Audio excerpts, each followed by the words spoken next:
Welcome to Everyone Loves Guitar, where we get to sit down and talk with interesting professional guitar players and related music industry experts. If you love playing guitar, stick around. You're in the right place. This is Craig Garber. Welcome to Everyone Loves Guitar, podcast episode number 5. Today's topic is being present. In episode number 4, I interviewed Peter Ferguson. Pete's a touring and session player out of Nashville. And I asked him what was his favorite thing about his job, and his answer was simply beautiful. He said he loved those precious moments on stage when for just a fleeting moment, everything suddenly stopped for a second, and it's totally silent in the arena or the club or wherever he's playing. He said he felt an inner peace and a tremendous sense of connection to the audience at these points in time. And I applaud Pete for this, mostly because to me, this means he's very present at that particular moment in time. And if I'm honest, learning to be present is probably the greatest gift playing guitar has given me. Here, let me explain. By nature, I'm a type A personality. For the last 18 years, I've been an entrepreneur, primarily running a direct response marketing consulting firm and writing direct response ad copy for clients, but often having several other projects going on at one time, not to mention juggling multiple clients at once. Plus, I've always had several hobbies I've tried pursuing, things like fishing, photography, drawing, not to mention raising 3 kids, interacting with my wife, and going to the gym 5 mornings a week. And I'm sharing these things not for any other reason than to let you know the net impact of all this is that I'm always thinking about the next thing I have to do, rather than simply enjoying whatever I'm doing at any given moment in time. I mean, we're all busy, right?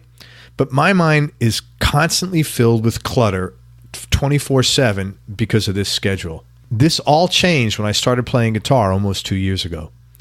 Now, the thing about playing guitar is, if you're committed to getting good at it, you can't do anything but be right there in that very moment. You can't sit there and play while you're thinking about some bullshit that happened last Thursday or worrying about what's going to be the outcome of some business meeting you have tomorrow. It's just not possible.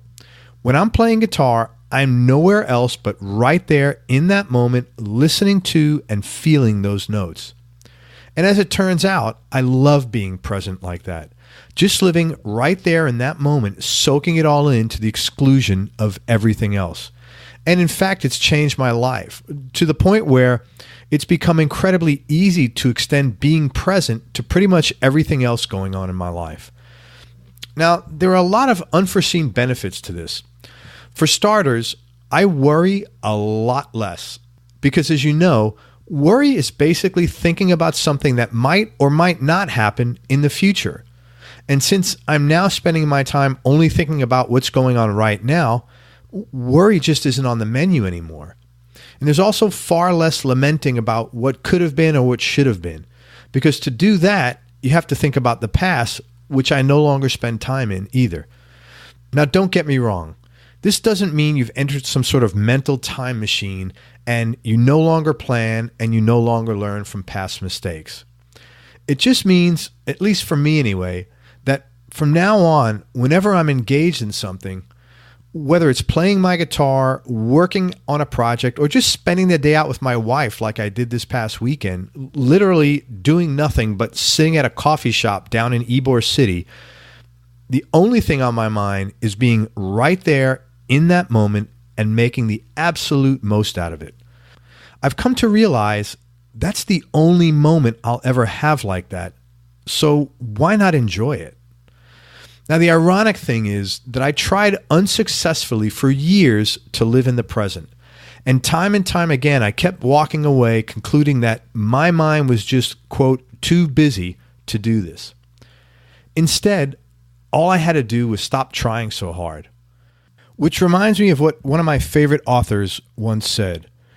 Charles Bukowski once said, "Don't try. You wait, and if nothing happens, you wait some more. It's like a bug high on the wall. You just wait for it to come to you." Thanks for listening. Go to everyonelovesguitar.com and sign up to get notified of future episodes along with the latest guitar-related updates. And join our community on Facebook at facebook.com/everyonelovesguitar. We hope you enjoyed this show. If you did, subscribe to the Everyone Loves Guitar podcast, and you can do this online at everyonelovesguitar.com or on iTunes.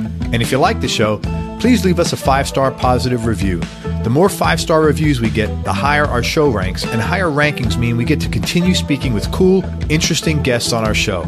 We'll see you on the next episode, and until then, keep playing your guitar and have fun making music.